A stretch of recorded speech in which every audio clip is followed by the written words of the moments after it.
আসসালামু আলাইকুম প্রিয় শিক্ষার্থী বন্ধুরা, সবাইকে স্বাগতম। আজকে আমি ওয়েব পেজ এর লেখা বিশেষ করে এই ধরনের তালিকা আকারে উপস্থাপনের জন্য আনঅর্ডার লিস্ট অর্থাৎ তালিকার ক্ষেত্রে প্রতীক এর মাধ্যমে বা বুলেট প্রতীক, বিভিন্ন সার্কেল, স্কোয়ার ইত্যাদি প্রতীকের মাধ্যমে তথ্য উপস্থাপনের জন্য বিশেষ করে আনঅর্ডার লিস্টের ব্যবহার সম্পর্কে বিস্তারিত আলোচনা করার চেষ্টা করব। তো আলোচনায় আছে আমি মোহাম্মদ সিরাজুল ইসলাম, প্রভাষক, বরিশাল সরকারি model school and college, Barishal. তো চলো শুরু করা যাক। এই যে লক্ষ্য করি, এইখানে একটি চিত্র উপস্থাপন করেছি। মনে করি এটি হচ্ছে বডি অংশের HTML ব্যবহার করে বডি অংশে আমরা এটা অন্তর্ভুক্ত করব। এই ধরনের একটি উদ্দীপকের আলোকে যদি প্রশ্নে বলে, বিশেষ করে পরীক্ষায়, SSC পরীক্ষায় প্রশ্নে যদি আসে উদ্দীপকের ওয়েব পেজটি প্রদর্শনের জন্য প্রয়োজনীয় HTML ট্যাগ লিখো, তাহলে আমরা এই তথ্যের আলোকে HTML ট্যাগ কীভাবে লিখব, তাই না? তথ্যের লক্ষ্য করলে দেখতে পাই যে অ্যাভেলেবেল সাবজেক্ট ফর SSC এটা হেডিং আকারে উপস্থাপন করা হয়েছে। তো হেডিং আকারে উপস্থাপনের জন্য বিভিন্ন ধরনের হেডিং ট্যাগ রয়েছে, হেডিং 1 থেকে হেডিং 6। এই হেডিং ব্যবহার করে আমরা এটি লিখব। তো তার আগে প্রথমে আমরা ডক টাইপ HTML দিয়ে শুরু করব। আমরা জানি একটি ডকুমেন্টের শুরুতে ডক টাইপ HTML লিখতে হয়। ডক টাইপ HTML দ্বারা ডকুমেন্ট টাইপ HTML বোঝায়। এরপরে আমরা HTML দিয়ে শুরু করব এবং বডি অংশের মধ্যে আমরা এই তথ্যগুলি লিখব, সেজন্য বডির ওপেনিং ট্যাগ। এরপরে আমরা লক্ষ্য করলে দেখতে পাই অ্যাভেলেবেল সাবজেক্ট ফর SSC, এটি হেডিং আকারে লেখা আছে, তাই আমরা H ট্যাগ ব্যবহার করে লিখব। তো এখানে আমরা H3 ব্যবহার করে লিখেছি, ইচ্ছে করলে H2 ব্যবহার করতে পারতাম। এই লেখাগুলি যদি ডিফল্ট সাইজ নর্মাল লেখা হয়, এর চেয়ে সামান্য একটু বড় এই লেখাটা, তাই আমরা H2 ব্যবহার করেও লিখতে পারতাম। H3 ব্যবহার করে লিখেছি। H3 এর ওপেনিং ক্লোজিং মাঝখানে লিখবো এই হেডিংয়ে যেটি উল্লেখ আছে সেই অংশটুকু। পরের অংশটুকু আমাদের লিস্ট ট্যাগ ব্যবহার করে লিখতে হবে। লিস্ট ট্যাগ দুই ধরনের। পূর্বের ক্লাসে আমি অর্ডার লিস্ট বা OL ট্যাগ ব্যবহার করে ওয়েবসাইট কীভাবে তৈরি করতে হয় দেখিয়েছিলাম। আজকে আনঅর্ডার লিস্ট বা UL ট্যাগ এর ব্যবহার দেখাবো। তো প্রথমে আমরা UL লিখব। UL এর ওপেনিং ট্যাগ লেখার পরে পরবর্তীতে আমরা এইখানে UL এর মধ্যে 1, 2, 3, 4, 5টা আইটেম আছে। তো এই UL এর মধ্যে আইটেম তৈরি করার জন্য আমরা LI লিখব। LI এর ওপেনিং ট্যাগ এবং LI এর ক্লোজিং ট্যাগ।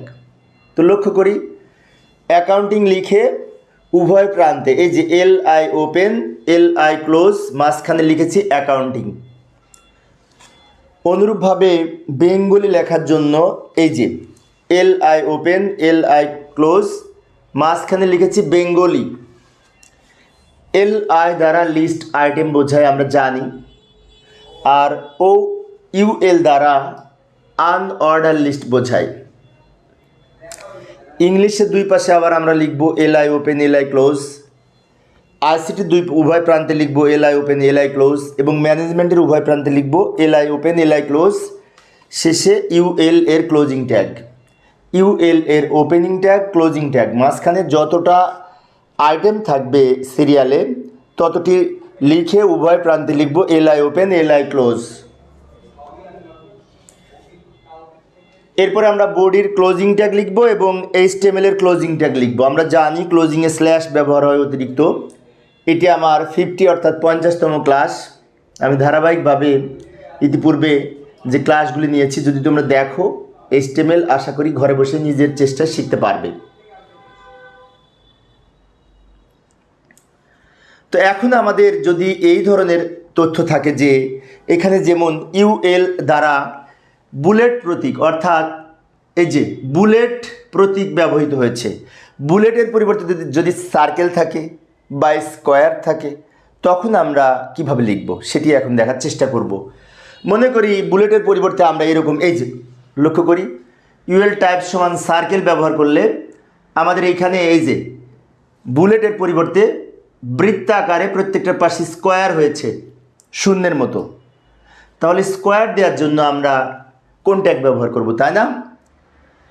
তো পূর্বের মতোই আমরা সেই উপরে ডক টাইপ HTML এই বডি পর্যন্ত, এবং এই যে অ্যাভেলেবেল সাবজেক্ট ফর এইচএসসি এইগুলি 1 2 3 এই 4 লাইন আমরা পূর্বের মতো লিখব। লেখার পরে এই অংশটুকু পূর্বের মতো লিখব, কিন্তু একটু পার্থক্য আছে সামান্য। সেটি হচ্ছে এইখানে আমরা পূর্বের যে চিত্রটি দেখেছিলাম সেখানে কিন্তু আমরা ইউএল ব্যবহার করেছি, কোনো অ্যাট্রিবিউট ব্যবহার করি নাই। কিন্তু এই ক্ষেত্রে যেহেতু আমাদের বুলেটের পরিবর্তে সার্কেল আছে, সেজন্য আমরা এখানে লিখে দিব ইউএল টাইপ সমান সার্কেল। টাইপ সমান সার্কেল। টাইপ হচ্ছে অ্যাট্রিবিউট, সার্কেল হচ্ছে অ্যাট্রিবিউটের ভ্যালু। আমি যদি সার্কেলের পরিবর্তে কোনো চিত্র দিতাম, ছবি দিতাম, তাহলে ওই ছবি এইখানে প্রদর্শিত হতো। যেহেতু আমি সার্কেল দিয়েছি, অ্যাট্রিবিউট হিসেবে ইউএল ট্যাগকে নির্দেশনা দিয়েছি, মিস্টার ইউএল আপনার পাশে সার্কেল বসান, সার্কেল সেট করুন। এই নির্দেশনা দেওয়ার জন্য টাইপ সমান সার্কেল লিখে দিতে হবে। তারপরে সেই পূর্বের মতো অ্যাকাউন্টিংয়ের দুই পাশে লিখব এলআই, বেঙ্গলের দুই পাশে লিখব এলআই, ইংলিশের দুই পাশে লিখব এলআই, আইসিটির দুই পাশে লিখব এলআই, ম্যানেজমেন্টের দুই পাশে লিখব LI, UL close, body close, HTML close. একটু দ্রুত দেখাইলাম, এইগুলি কিছুক্ষণ আগে দেখিয়েছি। তাহলে কি হলো, সব কিছু পূর্বের মতো, শুধুমাত্র এইখানে টাইপ সমান সার্কেল এই হলুদ লেখা এইটুকু অতিরিক্ত সংযোজন করেছি। ফলে আমাদের এইখানে এই সার্কেল আকারে এই তালিকা প্রকাশিত হয়েছে।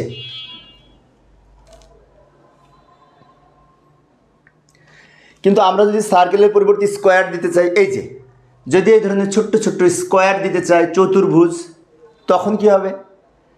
তখন আমরা ইউএল টাইপ সমান স্কোয়ার লিখে দিব।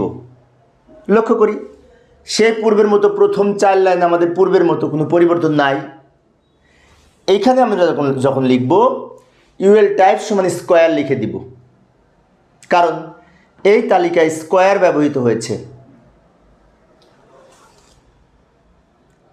এরপরে কি করব, সেই পূর্বের মতো অ্যাকাউন্টিংয়ের দুই পাশে লিখব এলআই, বেঙ্গলির দুই পাশে লিখব এলআই, ইংলিশের দুই পাশে লিখব এলআই, আইসিটির দুই পাশে এবং ম্যানেজমেন্টের দুই পাশে এলআই লিখব। এলআই দ্বারা লিস্ট আইটেম বোঝায়। তারপরে UL close, body close, HTML close. এইভাবে লিখলে আউটপুট আমরা এই ধরনের বডি অংশে পাবো HTML ট্যাগ ব্যবহার করে। তা আশা করি এখন তোমরা পারবে। তো প্রিয় শিক্ষার্থী বন্ধুরা, এই ছিল আমার আজকের আলোচনার বিষয়। আমি অল্প অল্প করে আলোচনা করি যাতে তোমাদের বুঝতে সুবিধা হয়। তো আমি পরবর্তী ক্লাসে এই লিস্ট ট্যাগ সম্পর্কে আরও যে সমস্ত বোর্ডের প্রশ্ন রয়েছে সেগুলি সমাধানের চেষ্টা করব। দেখার আমন্ত্রণ রইল। পরিশেষে সবাই ভালো থাকবে এবং সুস্থ থাকবে এই কামনায়। খোদা হাফেজ।